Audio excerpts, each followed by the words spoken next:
नमस्कार, आप देख रहे हैं बड़ी खबर बड़ी बहस और आपके साथ मैं हूं महेंद्र विश्वकर्मा। मध्य प्रदेश में कफ सिरप से बच्चों की मौतों के मामले ने अब पूरी स्वास्थ्य व्यवस्था पर भी गंभीर सवाल खड़े कर दिए हैं। सवाल केवल मध्य प्रदेश की स्वास्थ्य व्यवस्था पर नहीं है, ये सवाल उस देश के मॉनिटर सिस्टम पर ही भी उठ रहे हैं जो इन दवाइयों की जांच करते हैं। 7 सितंबर को पहला केस सामने आया और अब तक 16 बच्चों की जान जा चुकी है। सबसे ज़्यादा प्रभावित जो जिला है वो मध्य प्रदेश का छिंदवाड़ा जिला रहा है, जहां मौतों की संख्या चिंताजनक रही। केंद्रीय औषधि मानक नियंत्रण संगठन यानी CDSCO पर लापरवाही के गंभीर आरोप लगे हैं। सवाल उठ रहे हैं कि क्या जांच में ढिलाई बरती गई या बिना टेस्टिंग के ही सिरप बाजार में पहुंचा दिया गया। डॉक्टरों की भूमिका भी संदेह के घेरे में है। किसने उन्हें जहरीला सिरप सुझाया और उन्होंने इसे क्यों परखा नहीं। मौतों के कई दिनों तक स्वास्थ्य विभाग सोता रहा, जिससे मामला और गंभीर हो गया। तो देखिए, हम आपको कुछ फैक्ट्स फाइल लेकर पहले आए हैं, बताते हैं आपको कि क्यों, कैसे और क्या इस पूरे घटनाक्रम का जो सिनेरियो था वो रहा और उसके बाद कैसे लापरवाही बरती गई और अब कैसे जो स्वास्थ्य अमला है उस पर सवाल उठ रहे हैं। तो सरकार की साख पर भी एक प्रश्न चिन्ह लग रहा है। इसके अलावा केंद्रीय जो औषधि नियंत्रण जो विभाग है वो क्या कर रहा था, इस पर भी सबसे बड़ी बात। और ये एक और इसमें अहम कड़ी है कि ये 6 राज्यों से जुड़ा हुआ पूरा सिंडिकेट है, मामला है। तो इस पर हम चर्चा आज करेंगे और हमारे साथ कुछ खास मेहमान होंगे कि आखिर क्या कुछ इस पूरे घटनाक्रम से जुड़ी हुई चीज़ें हैं। क्या सबसे बड़ी बात है कि क्यों इस तरीके के घटनाक्रम होते हैं। क्या कफ सिरप में वास्तव में अमानक औषधि मिली थी जिससे बच्चे काल के गाल में अकाल समा गए। और इस पर अब देखिए, जब यदि कोई घटनाक्रम होता है या कोई हादसा होता है तो उस पर जो विपक्ष है वो भी अपनी प्रतिक्रिया देता है। तो ये प्रतिक्रिया तो विपक्ष की आई ही। अब जो सत्ता के मुखिया हैं डॉक्टर मोहन यादव, उन्होंने सारे दौरे निरस्त कर वहाँ जाने का निर्णय लिया जहाँ ये पीड़ित हैं, यानी जहाँ बच्चे सबसे ज़्यादा संख्या में मृत हुए हैं। और इसके अलावा विपक्ष यानी विपक्ष के जो मुखिया हैं, जो संगठन के जीतू पटवारी, वो भी वहाँ पहुँचे। तो ये तो सब सियासत चलती रहेगी, लेकिन इस सियासत के बीच अब बड़ा सवाल ये है कि इस पूरे मामले का जिम्मेदार कौन। चलिए चर्चा इसी पर करते हैं। कुछ खास पैनलिस्ट हैं हमारे साथ। अशोक शुक्ला जी हमारे साथ जुड़े हुए हैं, वरिष्ठ पत्रकार हैं, विश्लेषक हैं। और भानु चौबे जी हमारे साथ जुड़े हुए हैं, वरिष्ठ पत्रकार। और समर सिंह जी कांग्रेस से। आप तीनों का बहुत स्वागत है। सबसे पहले समर जी, क्या कहेंगे आप कि इस तरीके के घटनाक्रम से जब सवाल उठते हैं तो सवालों के जवाब क्यों नहीं दिए जाते? कि देखिए, ये मुद्दा, ये घटना बहुत हृदय विदारक है। जिन बच्चों की मृत्यु हुई है उनके परिवार के प्रति संवेदना, उनकी मृतात्माओं की शांति के लिए मैं ईश्वर से कामना करता हूँ। यहाँ तक की बात है, ये असंवेदनशीलता दर्शाती है हमारी सरकार की कि हम कितने सजग हैं बच्चों के स्वास्थ्य को लेकर। हम कितना सजग है, हमारी सरकार, भारतीय जनता पार्टी की सरकार, मोहन यादव जी कितने गंभीर हैं स्वास्थ्य को लेकर। आप देखिए कि हमारे मध्य प्रदेश के अंदर ये घटना, ये सीरत की घटना अभी हुई है। इससे पहले कुछ एक महीना ही हुआ होगा, गुजरा होगा मेरे ख्याल से, मासूम बच्चों की उंगलियों को कतर गए चूहे, उनकी उससे मृत्यु हो गई। तो ये जो नई नई एक उदाहरण जो है अपनी विफलताओं के, अपनी असंवेदनशीलता के, अपने बुरे सबसे निकृष्टतम कार्यकाल के, भारतीय जनता पार्टी के पिछले 20 सालों में निकृष्टतम दौर ये चल रहा है, जिसका और वो एक से एक जो है कीर्तिमान स्थापित करते जा रहे हैं। उसके अंदर हो रहा है कि हमारे किसान मर रहे हैं, हमारे बच्चे मर रहे हैं, हमारी मर रहे हैं, गायों पे सड़कों पे गायें मर रही हैं। तो ये होता जा रहा है। कारण ये है कि सरकार जो है वो बिल्कुल सुसुप्त अवस्था के अंदर है, भ्रष्टाचार के अंदर से पूरी लिप्त है। और ये सिर्फ आज मध्य प्रदेश की घटना नहीं है, हमारे भारत से आप देखिए कि कुछ अन्य साउथ अफ्रीकी देशों के अंदर भी सिरप गए थे। वहां पर उन बच्चों, वहां पर भी ये जो घटना है, ऐसी की ऐसी घटना वहां पर भी हुई थी। और WHO ने कहा था कि भारत की सरकार को अपनी दवाइयों पर का जो नियामक संगठन है, इसके ऊपर ध्यान देना चाहिए, इस प्रकार की घटना क्यों हो रही है। आप जानते हैं कि भारत से नशीली दवाएं पहुंचाई जा रही है, लेकिन सरकार मुनाफे को के आगे अपनी आंखें बंद कर लेती है। यहाँ पर जब स्वास्थ्य जैसी कैसी सेवा है, जो व्यापार है भारतीय जनता पार्टी के लिए, जिसको हम कांग्रेस पार्टी सेवा के रूप में देखती है, और हम कहते हैं कि कैसी सेवा है जिसके अंदर सबसे गंभीरता दिखाने की बात है। क्योंकि वो जो आज बच्चे 26 बच्चे 16 बच्चे आज मरे हैं वहां पर, उसमें से कोई बच्चा APJ अब्दुल कलाम बन सकता था, कोई गांधी बन सकता था, कोई बड़ा अधिकारी बन सकता था, कोई IPS बन सकता था, कोई बड़ा एक्टर बन सकता था, देश के लिए खेल खिलाड़ी बन सकता था, बहुत सारी चीजें। लेकिन आज हमने उन माँ बाप के सारे सपनों को हमारी सरकार ने, इस भ्रष्ट सिस्टम ने रोन के रख दिया है। और जहां तक की बात है संवेदनशीलता से 4 लाख रुपए देने की है, तो इन नेताओं मंत्रियों से पूछिए कि 4 लाख में अपने बच्चे दे सकते हैं किसी को? ये क्या एक बच्चे की, एक गर्भ के अंदर पाल रही माँ से आप पूछे कि उसके बच्चे की कीमत कोई लगा सकता है? 9 महीने तक जिसने अपने खून से उसको सींचा हो, उस बीज को, उसको एक भ्रष्ट सिस्टम अगर लेके डूब जाता है तो उस परिवार पे क्या गुजर रहा होगा। और ये वाजिब सी बात है कि वो लोग गरीब होंगे, तभी वो आपके जो है शिकार बने, सिस्टम के शिकार बने, भारतीय जनता पार्टी की सरकार के शिकार बने। कोई अरबपति करोड़पति का बच्चा क्यों नहीं आया? क्योंकि उन लोगों के पास में सारी सुविधा थी। मतलब गरीब, इस देश के अंदर गरीब होना एक अभिशाप से बढ़कर कुछ नहीं है। हमने देखा कि एक हमारा आदिवासी बच्चे की उंगलियां कतरी गई थी थोड़े दिन पहले। तो ये आए दिन हो रही घटना, इसके ऊपर सरकार को चाहिए कि गंभीरता से इस चीज को ले और परिवार, एक राजधर्म का वो पालन करे मुख्यमंत्री जी, राजधर्म का पालन करें, परिवार का बच्चा माने। बिल्कुल। तो भानु चौबे सर, आप क्या कहेंगे, जिस तरीके से ये घटना हुई है, घटना के बाद सरकार का जो एक्शन है उसे कहाँ तक आप जायज़ मानते हैं? क्योंकि जो ये मामला दूसरे राज्यों से भी जुड़ा हुआ है जहां दवा कंपनी अपनी दवा बनाती है, लेकिन मामला मध्य प्रदेश में बहुत ही गंभीर स्थिति में आ गया है क्योंकि 16 बच्चों की मौत उस सिरप से हुई है और 16 बच्चों में सबसे ज़्यादा प्रभावित जो हैं वो छिंदवाड़ा के हैं। तो ऐसे में इस पूरे मामले को कैसे देखेंगे? डॉक्टर मोहन यादव ने एक्शन लिया, कंपनी के खिलाफ FIR भी हुई और बाकी जो सक्षम एक्शन थे वो लिए गए हैं। शिशु रोग जो विशेषज्ञ हैं वहाँ के छिंदवाड़ा के, उनको निलंबित कर दिया गया। एक्शन सरकार ले रही है, ऐसा ठीक है, लगता है उचित, के भी और कुछ बाकी है? महेश जी, एक्शन सरकार ले रही है, लेकिन 16 बच्चों की मौत के बाद ले रही है। ये पहले क्यों नहीं किया जाता कि क्या मानक है, क्या अमानक है? एक पूरा विभाग इस काम में लगा हुआ है। वो विभाग के औचित्य पर सवाल ये सोचता है कि आखिर वो कर क्या रहा है, तो उसका क्या काम है और क्या हो रहा है, क्या कर रहा था इतने दिनों से। और दूसरी बात ये है कि दवा अगर दूषित मिल रही है तो फिर आप बताइए कि खाद्य पदार्थ दूषित है, दवा दूषित है, पानी दूषित है, तो आप क्या उम्मीद कर रहे हैं कि पब्लिक को, आम जनता को जीने का क्या अधिकार आप दे रहे हैं, कैसा अधिकार दे रहे हैं? और क्या हालत है कि सरकार ये गारंटी, एक मैं उम्मीद करूं कि सरकार एक सार्वजनिक गारंटी जारी करे कि इसके बाद प्रदेश में अगर कोई अमानक दवा पाई गई तो जिम्मेदार विभाग के प्रमुख सचिव निलंबित कर दिए जाएंगे। क्या ये संभव है? महेश जी, हमारे यहाँ नहीं है।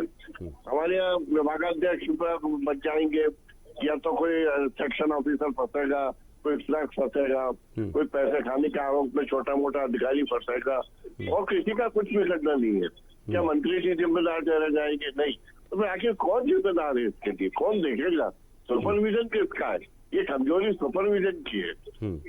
ठीक बात। तो बना रहे हैं, जब बन रही है वहाँ तो एक्शन होना चाहिए, पर जब बिक रही है वहाँ क्या हो रहा है? ठीक और बात। हमारा हमला क्या कर रहा है?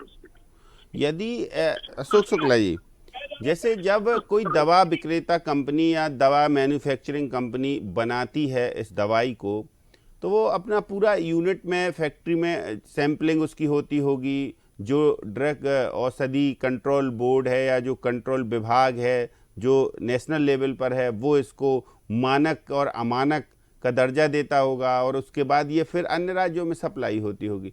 तो ये क्या मतलब ऐसे ही है क्या कि बस कुछ भी दे दिया, उन्होंने कहा ठीक है आप तो बस जो भी औपचारिकताएं हैं वो पूरी कीजिए, बाकी आप दवा बेचिए। और दवा बेचने के ये गंभीर नतीजे देख लीजिए आप।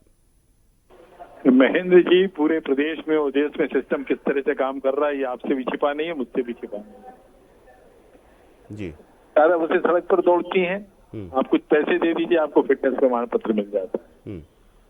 पता नहीं कितना पॉल्यूशन फैल रहा है, थोड़े से पैसे दे दीजिए, पॉल्यूशन डिपार्टमेंट आपको सर्टिफिकेट दे देता है। कौन सा विभाग आपको काम करता हुआ दिख रहा है?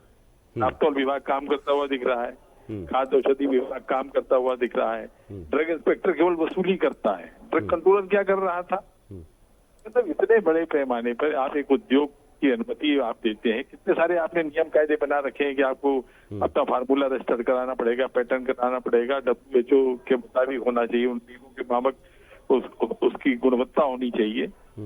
लेकिन ये सब चीजें तब होती है जब कहीं हो जाती, जैसे अभी 16 बच्चों की मौत हो गई तो सरकार जो एक्शन में आ गई, FIR भी हो रही है। हमारे देश में और प्रदेश में स्वास्थ्य सेवाएं जो है बहुत अच्छी नहीं है, उस तरह से तो बिल्कुल भी नहीं है जैसे उन्हें होनी चाहिए। ये अलग बात है कि भारतवर्ष से बहुत सारी दवाएं निर्यात होती हैं, तो आप कह सकते हैं कि दवा के मामले में जो है हम आत्मनिर्भर हो गए हैं या हम अपनी जरूरत के मुताबिक दवा बना रहे हैं, लेकिन क्या आप क्वालिटी दे पा रहे हैं? क्या अच्छी स्वास्थ्य सेवाएं दे पा रहे हैं? क्या लोगों को स्वास्थ्य सुरक्षा की गारंटी आप दे सकते हैं? क्या कितने बच्चे कुपोषण से मर रहे हैं, कितने विभाग आपके काम कर रहे हैं? तो बड़ी विचित्र स्थिति है हमारे देश में। कौन इस पूरे जो चेन में, यदि ये सिरप घटिया सिरप से जुड़ा मामला है या फिर इसमें वो ऐसे केमिकल मिले हैं जो जहरीले हैं बच्चों के लिए खासकर, तो क्या कह सकते हैं? कौन इसमें, इसको क्या करना चाहिए सरकार को कि लगे कि ठोस कदम उठाया गया है? क्योंकि स्वास्थ्य विभाग में, चाहे वो देखिए स्वास्थ्य राज्य मंत्री हैं वो भी मॉनिटरिंग कर रहे हैं, फिर स्वास्थ्य मंत्री हैं वो भी मॉनिटरिंग कर रहे हैं, पूरा विभाग मॉनिटरिंग कर रहा है, और उसके बाद भी अभी सिर्फ चीज़ें जो है वो बहुत एक्शन में नहीं है। जो CM ने एक्शन ले लिए वो तात्कालिक एक्शन माने जाएंगे। देखिए, इन सब चीजों से बचने के लिए एक ही है कि समय समय पर ये जो यूनिट है, जो दवा बनाने वाली कंपनियां हैं, ये आप उन्हीं पे क्यों निर्भर करते हैं कि उनका जो क्वालिटी कंट्रोल सिस्टम है वही देखेगा, वही चेक करेगा? आपका विभाग क्यों नहीं देख सकता है? ठीक बात और मजे की बात तो ये है कि कई सरकारी अस्पतालों में इसकी सप्लाई हुई है, और जिस डॉक्टर ने लिखा है तो क्या उसने उसका फार्मूला नहीं देखा होगा कि इसमें क्या क्या चीजें मिली हुई हैं? तो ये पूरा एक जो ड्रग माफिया चल रहा है पूरे प्रदेश में, देश में जो ड्रग माफिया चल रहा है, और इसमें सब मिले हुए हैं। आपकी दवाई लिखिए, आपको कंपनियां कमीशन देती हैं, जो सरकारी खरीदी होती है उसमें कमीशन खोरी होती है। तो ना तो किसी को गुणवत्ता से लेना देना है, ना किसी को प्रदेश की जनता की सेहत से कोई मतलब है। सबको क्या है, एक ही शक्ति है, सबको पैसा कहाँ से आएगा? राजनीति का भी आकर्षण करप्शन है। अगर आप उससे ये उम्मीद कर रहे हैं कि वो जनता की सेवा के लिए, यही घटना अगर किसी नेताजी के साथ होती तो आप देखते कि कितना बवाल होता।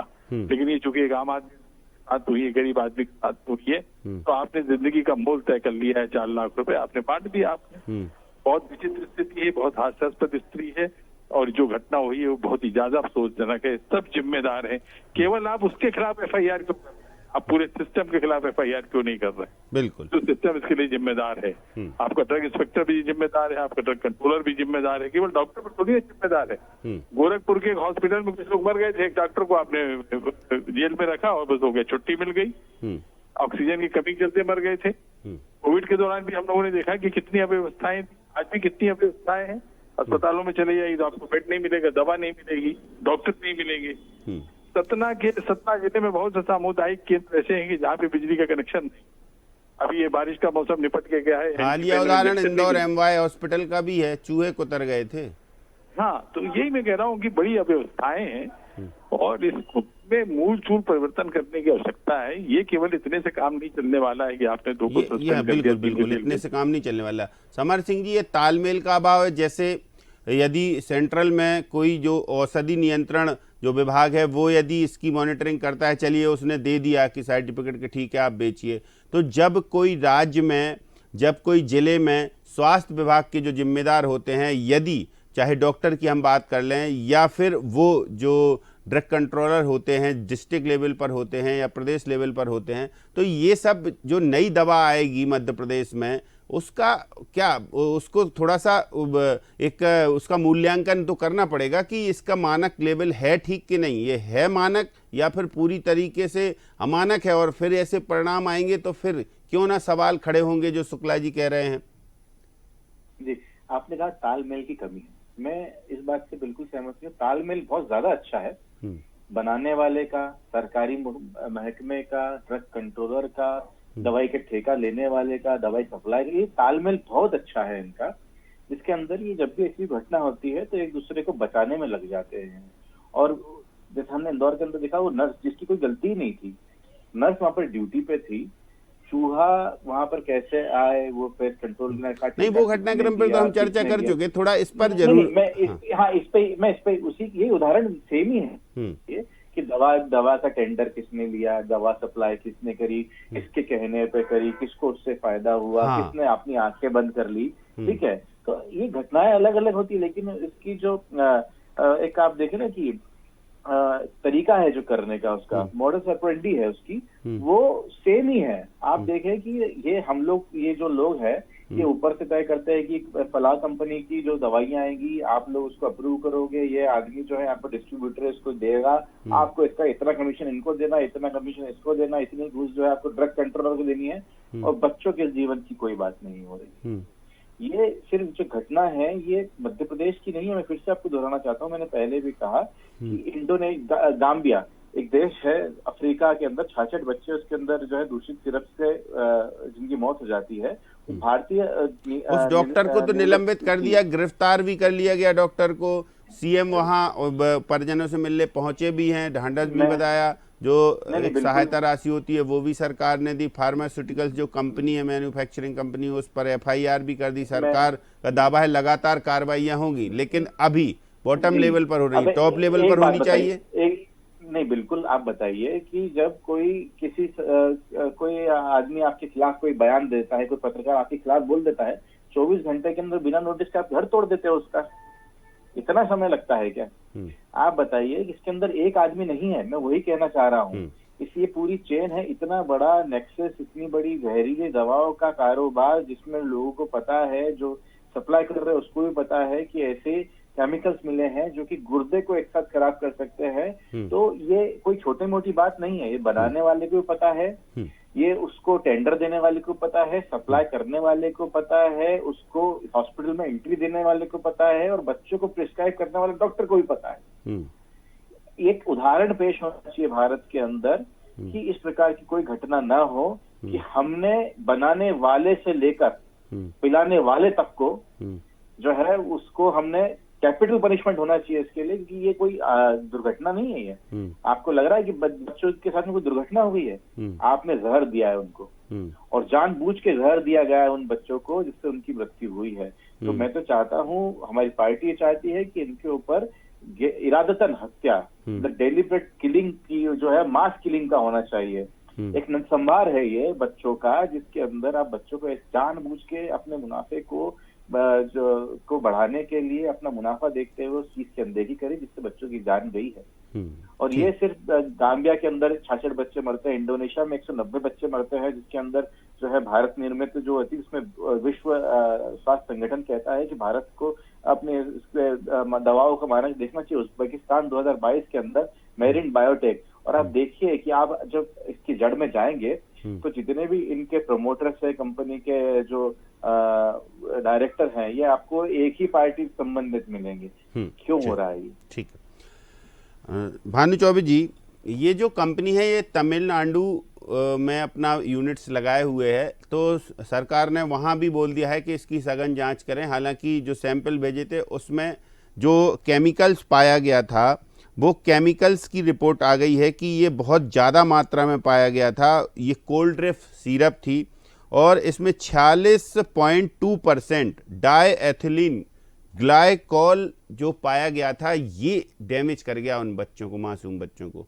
तो ऐसे में जैसे समर सिंह जी कह रहे हैं, शुक्ला जी कह रहे हैं कि एक पूरी चेन पर कार्रवाई होनी चाहिए, केवल डॉक्टर ने जिसने सुझाया उस पर ही कार्रवाई हो गई है, बस हो गया, और उसके बाद अब जो बाकी की कार्रवाइयाँ होंगी वो तो देखने को मिलेंगी। लेकिन ऐसा सख्त एक्शन कि कम से कम स्वास्थ्य विभाग एक नज़ीर पेश करे कि अब ऐसा नहीं होगा, अब एमवाई की घटना दोबारा नहीं दोहराई जाएगी, अब छिंदवाड़ा की घटना दोबारा नहीं दोहराई जाएगी, अब ऐसी लापरवाहियाँ जो मासूमों के साथ हो रही हैं वो नहीं होंगी। तो कोई ना कोई ऐसी एक गाइडलाइन तय होगी क्या भविष्य में, कभी लगता है आपको, उम्मीद है ऐसी?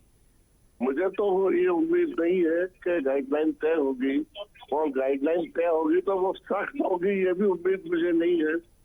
दरअसल इसमें क्या है दवाओं के मामले में कि एक स्टेट में बनती है और दूसरे स्टेट में बिकती है जाती है, और इसमें जो अंदर खाने से जो बातचीत आती है सामने वो ये है कि अमानक दवाएं या जो लोअर क्वालिटी की दवाएं जो होती है या कम ताकत की जो दवाएं जो होती है उनको इधर उधर भेजा जाता है बेचने के लिए, अपने स्टेट में नहीं बेचा जाता। तो ये इस तरह से पूरे देश में एक तरह का अमानक स्तर का दवा का व्यापार फैल जाता है पूरी तरह। अब आप देखिए कि आप उस फैक्ट्री को 3 साल या 5 साल के लिए बंद कर दीजिए, सील कर दीजिए कि ये यहाँ ये दवा ना बनेगी ना ये फैक्ट्री चलेगी। क्या वो साइरप और जगह नहीं बन रहा होगा? क्या वो उस साइरप का कोई इक्विवेलेंट और अवेलेबल नहीं होगा? क्या डॉक्टर उसका दूसरा विकल्प नहीं सोच सकेंगे?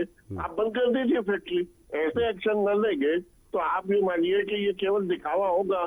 अब मुख्यमंत्री अकेले जाकर बच्चों को वहाँ हालत देखाए, दुख जताया, सहायता घोषणा की, एक्शन की बात की, वो क्या क्या करेंगे और कहाँ कहाँ जाएंगे वो? क्योंकि वो तो हर विभाग में हर वो जहाँ जाएंगे वहाँ यही हाल है। तो अकेले मुख्यमंत्री के बस का रोग नहीं है, ये पूरे सिस्टम में जो रोग लग गया है इसका ये सवाल है। बिल्कुल, ये सिरप का जो जहर है वो पूरे सिस्टम में फैला हुआ है, स्वास्थ्य व्यवस्थाओं के सिस्टम में। अशोक शुक्ला जी, भानु चौबे जी कह रहे हैं, और इसको निकालना बेहद जरूरी है, नहीं तो ऐसी घटनाएं भविष्य में दोहराई भी जा सकती हैं। देखिए, घटनाओं की पुनरावृत्ति होती रही है, ये अलग बात है कि ये दावे किए जाते हैं कि भविष्य में इस तरह की घटनाएं नहीं होंगी। कितने पुल गिर गए, गुणवत्ताहीन पुल गिर गए, कितनी सड़कें खराब हो जाती हैं, कितने लोगों की मौत हो जाती है। क्या होता है, थोड़े समय शोर शराबा होता है, उसके बाद में फिर वही ढाक के 3 पात, क्योंकि पूरा सिस्टम आपका करप्ट हो गया है ना। सबको एक दूसरे का सच पता है। ड्रग इंस्पेक्टर क्या करता है ये कलेक्टर जानता है, कलेक्टर जो कुछ कर रहा है ये कमिश्नर जानता है, कमिश्नर जो कुछ करता है ये मंत्री जी को पता है, मंत्री जी जो कुछ कर रहे हैं वो मुख्यमंत्री को पता है। सब आंख बंद किए हुए हैं, किसी को इससे कोई लेना देना दावे तो बड़े किए जा रहे हैं। नरेंद्र शिवाजी पटेल करते हैं कि स्वास्थ्य विभाग उत्तरोत्तर उन्नति कर ली है। चाहे दावे जो भी, ये मोदी जी के सर पे हाथ रखकर कसम खाए जितने भी पॉलिटिशियन है बीजेपी के कि ये ईमानदारी से जो है जनता की सेवा के लिए राजनीति कर रहे हैं, धन कमाने के लिए नहीं आए। और राजेंद्र शुक्ला जी कहते हैं कि बहुत व्यवस्थाओं में सुधार हुआ है, बहुत बेहतर व्यवस्थाएं। शुक्ला जी एक काबिल डिप्टी सीएम है, इसमें कोई दो राह नहीं है। उनको जो भी जिम्मेदारी दी जाती है वो बहुत अच्छे से कार्य करते हैं। लेकिन इस मामले में देखिए, अभी इस मामले में जिस तरह से हम लोग बयानबाजी देख रहे हैं, केवल एक डॉक्टर के खिलाफ आपने FIR की। अरे जितना सिस्टम है इनको सबको उठा के पीछे अंदर कीजिए ना, जेल के अंदर कीजिए आप। ठीक बात है।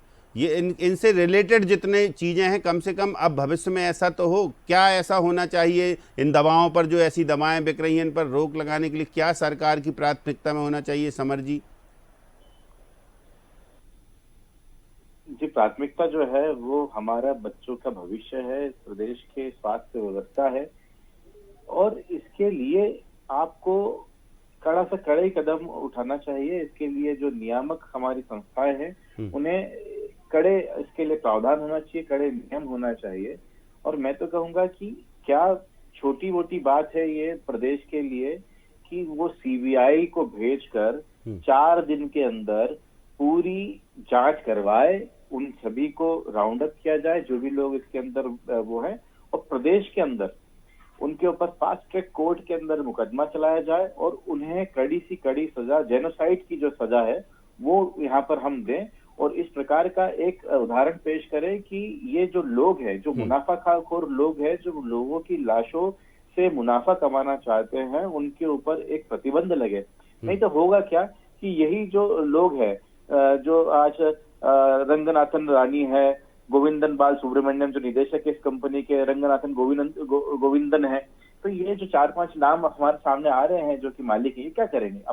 अपने जीजा, अपने साले, अपने बच्चों, अपने नौकरों के नाम पे नई कंपनियां खोलेंगे और फिर जो है फिर दवाइयां बनाएंगे और फिर वही जो जहर है फिर से हमारे समाज में आ जाएगा और ये सिलसिला बदस्तूर चलता रहेगा। हमें एक ऐसा कड़ा उदाहरण पेश करना होगा। मैं मानता हूं कि इस विषय इसमें जो हमको जो सऊदी का कानून है, इस प्रकार के कड़े कानूनों को लेकर आना पड़ेगा। तब जाकर एक ऐसा हम एक स्थापित करेंगे उदाहरण कि लोग डरे इन सब काम करने में। हम देखते हैं झाबुआ के अंदर वो विस्फोटक जो कि इंडस्ट्रियल वैल्यू के विस्फोटक होते हैं, उससे लोग मर रहे हैं। तो ये क्यों हो रहा है? क्योंकि हमारे यहाँ पर कड़े कानूनों की कमी है। प्रदेश के अंदर मुख्यमंत्री जो है वो अंतरजातीय विवाह या जो मुस्लिम समुदाय से विवाह करने के लिए मौत की सजा दे रहे हैं। ठीक है, तो एक मौत की सजा श्रीमान इसके लिए भी दे दीजिए ना। चलिए, मतलब कुल मिलाकर बहुत ठोस कार्रवाइयों की जरूरत है, और ठोस कार्रवाइयों की नहीं, वो सजा देकर एक नजीर पेश करने की भी जरूरत है, क्योंकि ये मामला बेहद ही गंभीर है। जिन घरों से बच्चे गए हैं, तो अब बच्चे ही घर का सब कुछ होते हैं, तो सब कुछ चला गया उनका। अब देखते हैं आगे क्या करती है सरकार, क्या करते हैं डॉक्टर मोहन यादव। हालांकि बहुत गंभीरता से निर्णय ले रहे हैं, लेकिन स्वास्थ्य विभाग में अभी किस पर एक्शन, किस पर उनकी गाज गिरेगी, ये भी देखना बाकी होगा। या फिर जो परिजन हैं उनकी अपेक्षाओं के अनुरूप क्या डॉक्टर मोहन यादव या उनकी सरकार या फिर स्वास्थ्य विभाग के वो अधिकारी जो जिम्मेदार हैं उनके अनुरूप या उनकी इच्छाओं की भरपाई तो असंभव है जो उनका चला गया, लेकिन क्या उन्हें संतुष्ट कर पाते हैं, ये भी देखना बाकी होगा। बहुत शुक्रिया भानु चौबे सर, बहुत शुक्रिया सुख शुक्ला जी, बहुत शुक्रिया आपका, समर जी हमारे साथ जुड़े। तो सबसे बड़ी बात यही है कि छिंदवाड़ा के परासिया में बिल्कुल पसरा है मातम। मातम इस बात का पसरा है कि कफ सिरप से यानी कोल्ड सिरप से मौतें हुई हैं 16, और 16 में से सबसे ज़्यादा इफेक्टिव वही क्षेत्र है। मुख्यमंत्री डॉक्टर मोहन यादव पहुंचे, जीतू पटवारी पहुंचे, सभी ने ढांढस बंधाया। सरकार ने 4 लाख रुपए की सहायता दी। जिस डॉक्टर ने सिरप लिखा था उस पर एक्शन हो गया है, लेकिन अभी ये जो चेन सिस्टम है उस कंपनी पर भी FIR दर्ज हो गई है जो तमिलनाडु में है और वो सिरप बनाती है। पर अभी और कितनी जो चीज़ें हैं वो बाकी हैं, कितने कनेक्शन बाकी हैं, और कौन जिम्मेदार हैं, क्या सिस्टम में विभाग में कौन इसका जिम्मेदार है, ड्रग कंट्रोलर से लेकर और विभाग के प्रमुख सचिव तक, और एक जो स्थायी समिति होती है जिला की वहाँ से लेकर और मंत्री तक, स्वास्थ्य मंत्री तक, फिर चाहे राज्य स्वास्थ्य मंत्री हो या फिर कैबिनेट स्वास्थ्य मंत्री हो, सभी पर निगाहें हैं कि डॉक्टर मोहन यादव क्या एक्शन लेते हैं। देखना बाकी है, अब देखते हैं आगे आगे जो होगा आपको भी बताएंगे। हालांकि इस पूरे मामले में पूरी प्रदेश की सियासत बिल्कुल उफान पर है, और उफान पर है और लोगों में आक्रोश भी भरा हुआ है। तो इस आक्रोश को कैसे शांत करेंगे डॉक्टर मोहन यादव, ये भी देखेंगे। बड़ी खबर बड़ी बहस में इतना ही, चलते हैं, फिर मिलेंगे, नमस्कार।